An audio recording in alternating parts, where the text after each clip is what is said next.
Hello everyone, I'm Nargis Kalam and welcome to another episode of the Expat Blueprint.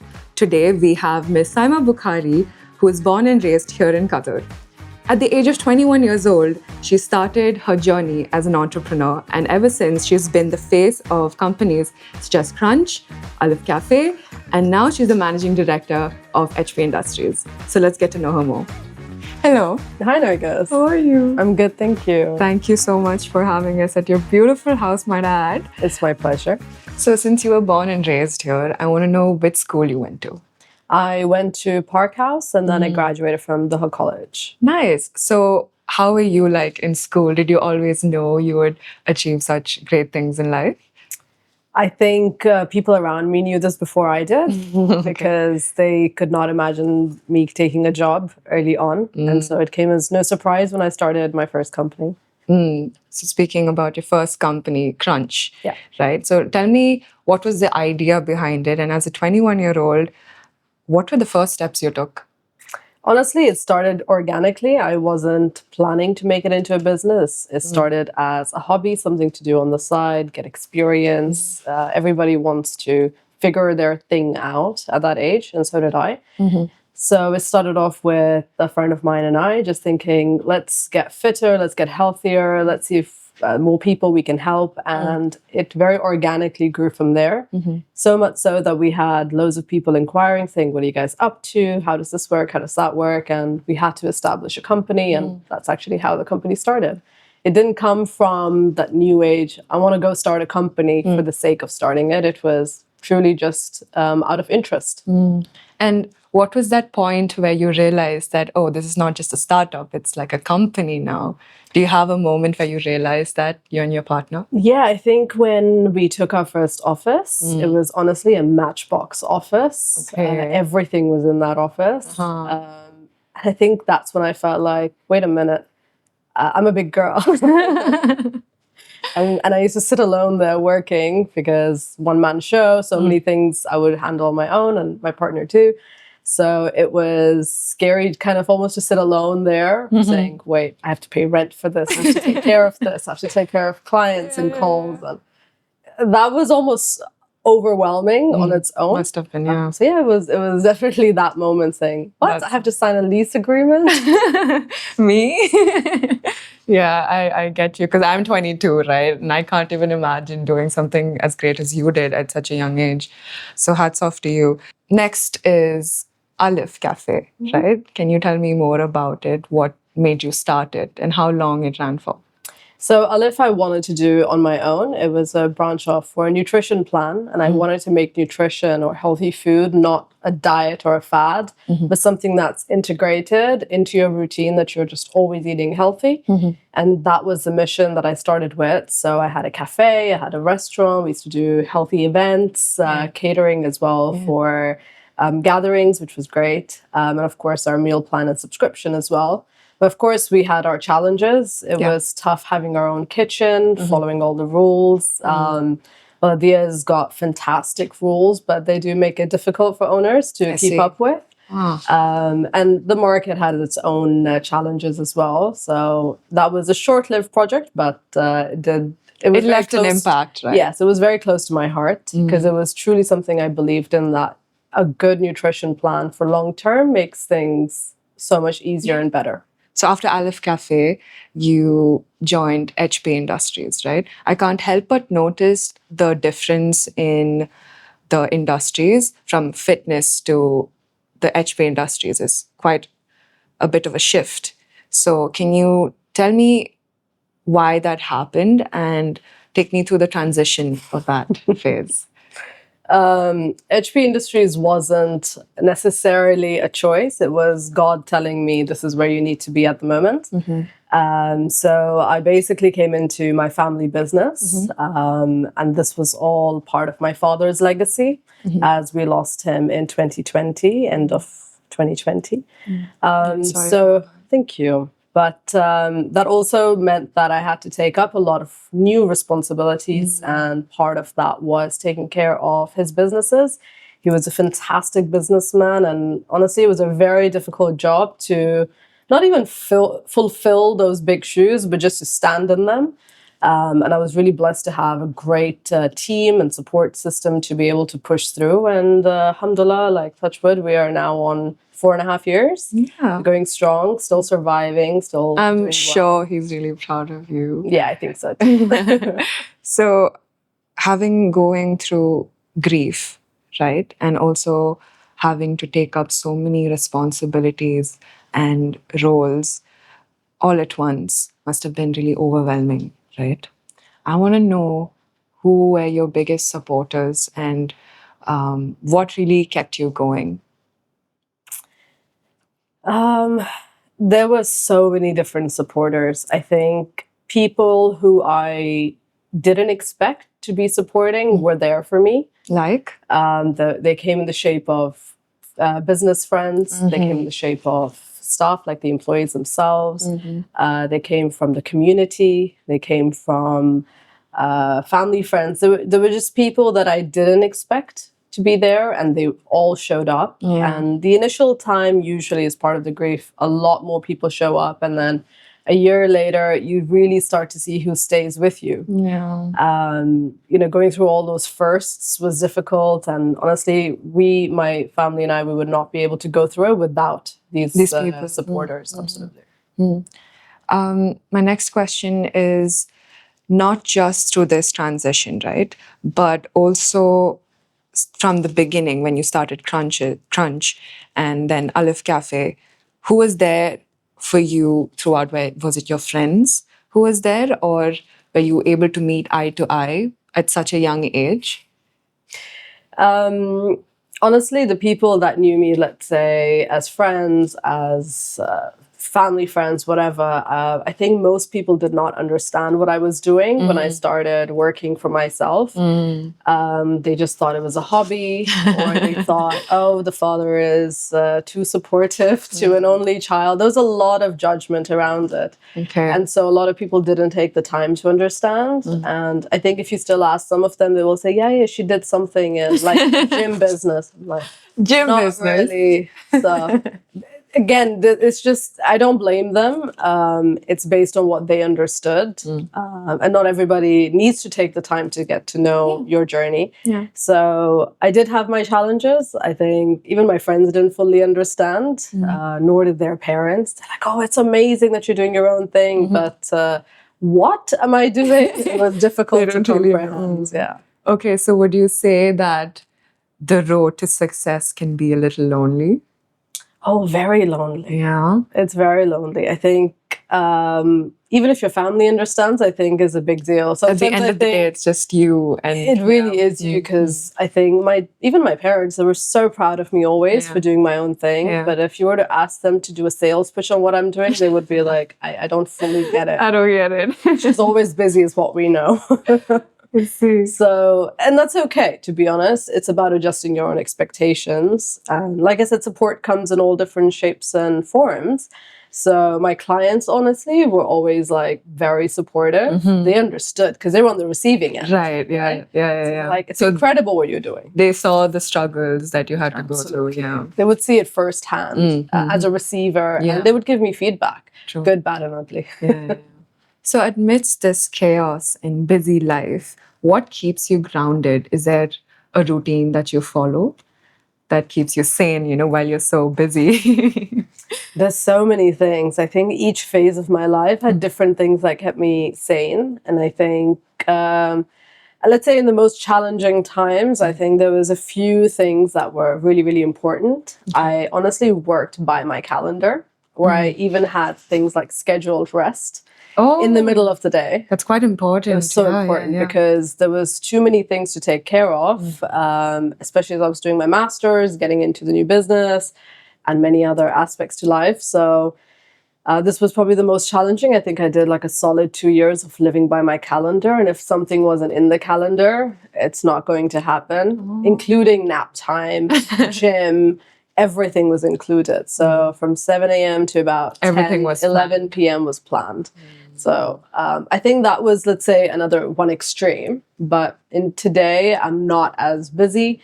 I don't make my calendar as full. I don't enjoy that. Okay. And I honestly detest the time that I had to do that.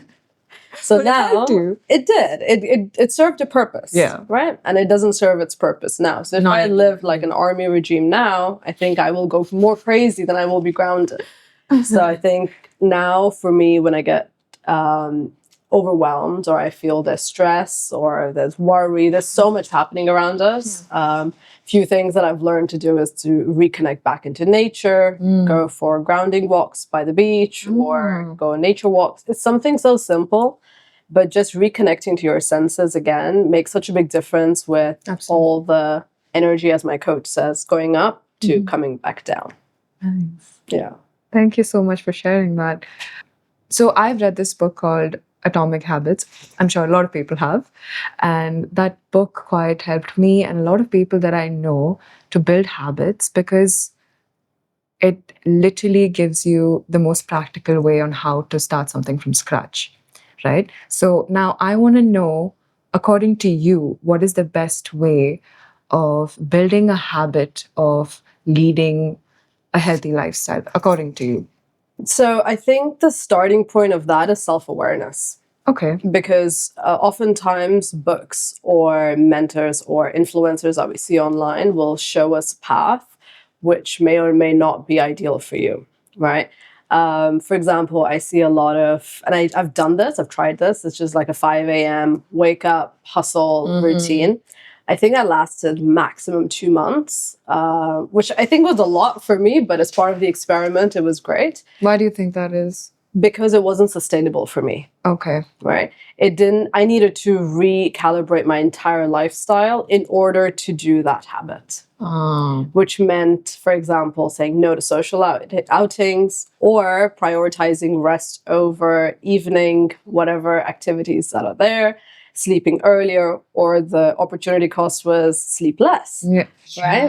And I did not want to go into a sleepless pattern at all. So I said, okay, we'll try it for some time as part of an experiment. Yeah. And as much as I still love the morning sunrise, I don't think it's sustainable for me to keep that going in the long term. Maybe I'll reach that phase at a different point. So when we're trying to build habits, we need to look at what actually works with your current routine. Absolutely. So if you start shocking your system saying, tomorrow I'm going to wake up and it's going to be a 5 a.m. call, 4:30, even better. Yeah. You know, and start with, I don't even know what you Ice baths. Ice baths and your journal and your morning run, 10K. Yeah. These are too much. So you have to also go incrementally introducing these habits so that you don't freak yourself out. Yeah.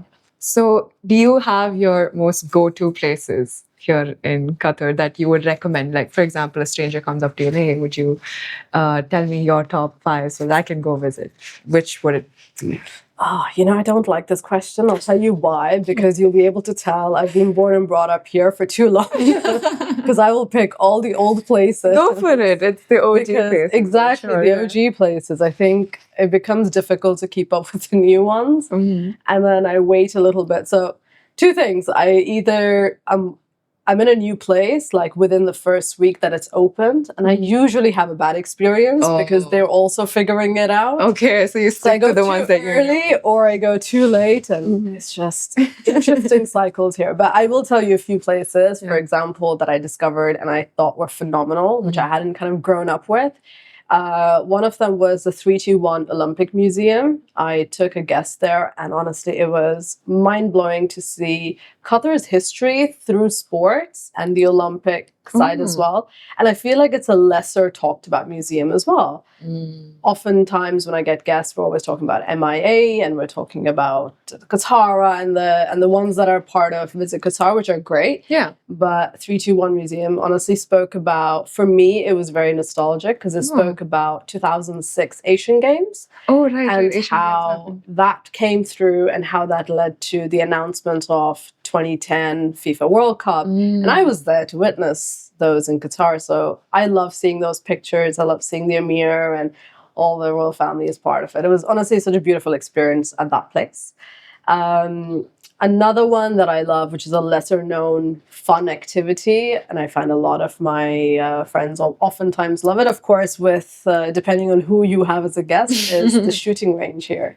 Okay. I find that always to be a fun activity, something less tried. I haven't really been to the shooting range. So this is near Aspire, Al-Hadaf shooting range. And I've taken so many people there where I need to get a discount. Somebody needs to give me a discount. But that place is honestly such a unique experience. Again, not very commonly found. It's such a safe environment, very controlled, and very adrenaline junkie type of a sport. Nice. So I love it, and my guests have always loved it. Nice. Okay. I can think of a few more, but I'm sure other people can. Do you have any restaurants that you would recommend? You see, I will go super OG and old school about it. You know, like Sheraton's restaurants. Of course, yeah. The Umali is something. A lot of What was that? The Umali. The Umali. Yeah. Is always spoken about delicious, for too long. Yeah. W has become OG now.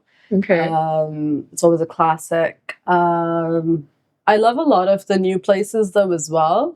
For example, in Four Seasons, in the Pearl, there's a place called Chicago Rare. I talk a lot to my friends about that. I think Chicago Rare. Okay. So I talk to a lot of my friends about that. Great food, great ambience, good hospitality. It's great. Sweet. Thank you. So if you could change, since you went to school here, if you could change something in the education system here in Qatar, what would it be in a way that fosters entrepreneurs as well? So I don't think it's limited to Qatar. I think this could be in any country. And I think education system, I'm not a pro, of course, but just from experience, I think they can all do a better job. Right? All of them. Every single school can do a better job. Okay. Again, the system is made in a particular way. So a few things that I think that would be really valuable to encourage entrepreneurship in schools would be to have like, in my school, we used to do like the canteen, right? The tuck shop that we called it. Yeah. And I used to volunteer to work there. Okay. All right. And it gave me a lot of, I used to get a discount to be able to buy, which was my incentive. Oh, sweet. So I used to work there sometimes, not all the time, and basically sell sandwiches. Right? But it was great because it gave me experience on how to handle cash, how to keep inventory in check of all the food that was in the tuck shop. It was collaborating and working with other people. Also being able to give your friends preference. Oh, you want that? I will give you this. You. So I got you kind of thing. So those things I think really help build and boost your confidence. So I felt like a seller, I didn't feel, and I felt empowered almost. So I think little things like that make a difference. So if schools today were able to not just talk about technology, because I know, for example, like Birla Public. I went there. You went to Birla? Yes, I went to Birla. Fantastic school because I went to an annual event last year and I saw so many students there getting awards for AI classes that they were part of. And I thought that was phenomenal. What school is doing AI? Yeah, exactly. I'm just getting to know that they're doing AI. Yeah, I thought that was phenomenal. I don't know what they teach, but the fact that it exists already, I think, is incredible. It's definitely pushing ahead. So very proud of everyone that's a part of that movement. But also on the other hand, I feel generally schools can do a bit better when it comes to entrepreneurship. Yeah. Whether it is saying, here's 100 reals, go learn to make a business out of it. Yeah. Find something to buy, find something to sell. It's the little things that matter from skills and from also the thinking mindset of, hey, what can I do with 100 reals? Yeah. And having a program around that, I think would be so cool. Maybe they have it, maybe I'm not aware of it. So it'll become, While I was there, like when I graduated from school like 3-4 years ago, there was nothing like that. And I always wondered if I knew a little bit more about doing a business or handling money. Yeah. So I completely understand where you're coming from. And this is something, that could be changed around here. So you've worked here all your life and you've also experienced a 9-to-5 job and you've handled business, of course. Would you like to share something about the work culture in Qatar? Work culture here is very unique. Okay. So you've grown up from, let's say, a more Indian work culture, Yes, right? yes. That's what you've been told about working really, really hard, working up the ladder. And that's somewhat similar to what I've learned as well. Okay. But, you know, it's all about that race to get out The rat first, race, yeah. to get in first, to whatever that race included. Now, this could be a generational difference as well, where each generation is getting lazier. And I'm sure my generation's lazier than the I would like to say they're making me smarter. Try telling your grandparents that. Yeah, they would call me lazy. Oh my God. Exactly. Yeah. So I think when it comes to real world, each country has its own way of working. So let's say Asia has a very tough culture of work. Europe has a very tough culture of work. So does North America in terms of speed of work. But in the Gulf, there is a big difference how we work. Yes, there is speed, but there's also a lot of culture. There's a lot of customs. There's a lot of rules, unsaid rules that you need to abide by, right? Yeah, it could be as simple as how you dress to how you address somebody. Yeah. Right? And they're so different. Yeah. I know initially I had a lot of challenges as well because I was told to be upfront and straightforward. Yeah. So I used to write a lot of apparently nasty emails to people, which I thought I was being very clear and honest and all To the of that, to the point, not wasting anybody's time. But it turned out that I was wasting a lot of people's time, and I got called a lot of funny names as because it just came across unkind, right? And I understood. It took me experience to understand that, hey, you're still dealing with people on the other side, and not everybody wants to be straight. So I had to incorporate things like, I hope this email finds you well. I hope you had a lovely weekend. Now it's honestly best regards. It sounds funny, but honestly, it makes a big difference because I think even I forgot that back then, where it's nice to be polite on email. Yeah, because you are talking to people at the end of the day. Yeah. Exactly. So even in corporations, I think we tend to overlook this sometimes and just go to the point. Please find attached. Thank you for the intro. Where's the compassion? Exactly. We could be a little bit kinder, right? So yeah, I do think culture plays a big role over here. Okay. Again, I'm talking about emails, and a lot of times emails are not even appreciated here, right? So there's already a big difference. Hey, people will receive an email, but they were like, I don't really want to focus on that. I'd rather meet you face to face, I see. or do a phone call or whatever. I remember in the beginning of HP Industries, I had to go meet a client. And honestly, we were at fault. We were delayed on some deliverables, and the client was unhappy. And I was like, that's fair. Okay. I don't have anything else to say about that, but he wanted to meet with the management. I said, okay, I will go. Now, this is only a couple of months into me joining, and all I did to him is I said, listen, I'm also new here. Okay. I'm the latest joinee. Okay. Let me organize everything, and then if there is a delay, you can directly call me, you know. And that gave him a lot of more peace and patience. And he's like, okay, fine. As long as there's a little communication and understanding, you know? And then things got way better. All right. So I know a lot of people who's just graduated from college, but they're not really willing to work or gain that work experience, but instead they want to start their own business. But at the same time, they're faced with the problem of not having enough capital, right? So what is your advice? Should they gain the experience first and gain some money and then start a company? Or what's your take on it? So I love a very North American philosophy on this. Oh. Because I listen to all the Shark Tank guys and I listen to all of them. Yeah. And I honestly quite agree with it. It's a mindset. If you don't have money, that's a mindset.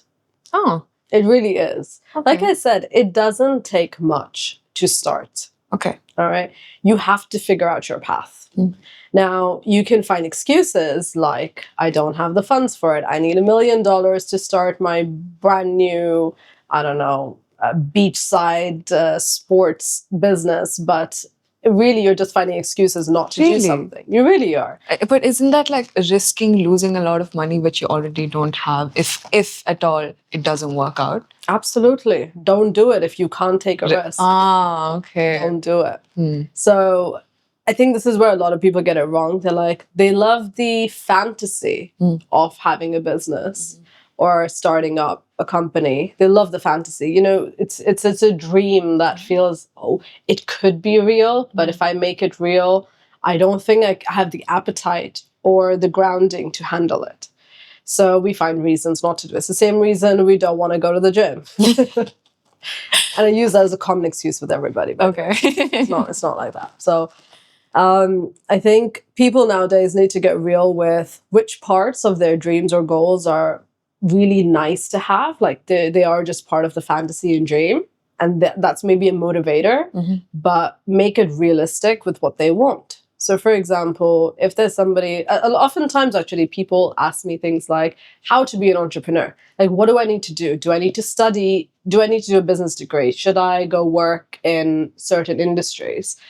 And I'm like, why do you want to be a business owner? Like, what's in it for you other than prestige, which is similar to studying business as well, which is prestige oftentimes, right? It's family or it's community that says, oh, wow, my child is an MBA.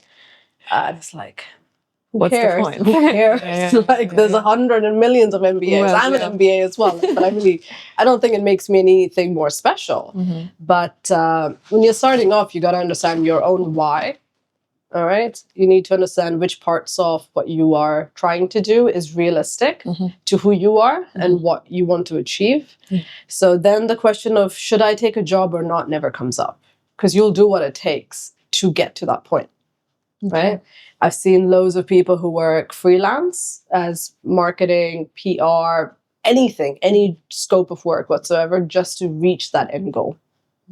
Right? So that's the hustle that I think a lot of people miss out on, because they just want to stay in this box of, should I get a job, but I don't have the funds, I'll just stay at home. There's nothing worse. It's just planning and nothing is being executed, right? Yeah, you know, coming from a former planner, I hate planning now. I hate planning, like with a passion. Just do it. Just do it. Yeah. Okay, you gotta plan, but you gotta adapt more than anything else. So when you start taking small actions, that's endorsing your dreams and your goals. The goal should never be to have my own thing. No. The goal should never be to be a business owner. I see a lot of people on LinkedIn especially who say things like business owner. And I dabbled with the idea for some time. I said, how does that title sound? I said, who cares? Honestly, I don't care. It's like, okay, you own a bunch of stuff, but like, who cares? Really, it doesn't define a person. Yeah. What defines a person is the impact or value creation. Contribution, yeah. So even in a company, even in my company, if I'm not adding value, there's really no room for me, right? It applies to everybody. Yeah. Yes, I'm an owner, but also I need to add some sort of value, whether it's monetary or non-monetary. Yeah. So if you don't have the money, no problem. Find an alternative to add value in your own startup or otherwise. Okay. So now on a lighter note, I'm going to pose some fitness trends to you since you've been around the fitness industry. And you have to rate it from whether you approve, whether you like it, whether it's okay, or skip, like absolutely not. Okay? You see, it's such a bias. You should have asked me about construction trends. I told you so many more things. But you have a passion for it, right? No, I do. Yeah. So now on a lighter note, I have prepared a few fitness trends for you to rate from whether you like it, whether you don't. Are you ready? I'm ready. I'm glad you picked fitness and not construction. CrossFit. Listen, this is a tricky one. I've tried it. Not my favorite. But I have a lot of friends in CrossFit, so you can't say anything. Can't say too much. All right. Do you know what hot yoga is? Yes. What do you think of Bikram that? yoga was so popular back in the day. And it still is. I think hot or cold yoga is yoga. And I think they're fantastic. All right. Yeah, always. Love it. 10K steps a day. I find this a challenge myself, but love it.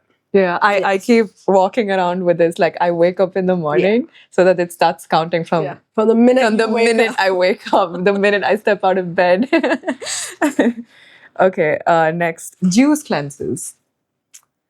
It depends what types of juice, because if they are just going to strip off all the nutrients from our fruits and veggies and just destroy it. It's not worth it. But if you're still doing cold presses, I think they're fantastic. Okay. Again, I've experimented with those. Oh, you have? Okay. Yeah, I think I was so dizzy and unhappy and crabby. I can't imagine. It was not fun. However, great for digestion and digestive system. Once in a while, right? Once in a while, good to like cleanse your gut and taking care of your gut. All right. Next one, ice baths. we just spoke about it. Yeah, not a fan. I'm personally not a fan. Yeah. I have friends in the business of ice baths as well, and I see loads of people try it. But honestly, I haven't found a woman yet who's vouching big time about ice baths. Sure. It's all the guys, and great respect for them. But it's not my thing, and I feel the little that I've read about it, I'm not an expert, is that it doesn't help women because it increases our cortisol level. Now, each woman is also different, of course. So if it works for some, fantastic. And frequencies and things like that matter. Yeah. But I think I've worked really hard to reduce my cortisol level. So I don't want to live in stress. And you don't want to trigger it I don't want to trigger it further. So maybe in a different time or phase of life, I will try it. Okay. But for now, I'm going to skip that. Okay. Plant-based diets. Honestly, there's a lot of stigma around that, but it's good. Really? Really, it's good.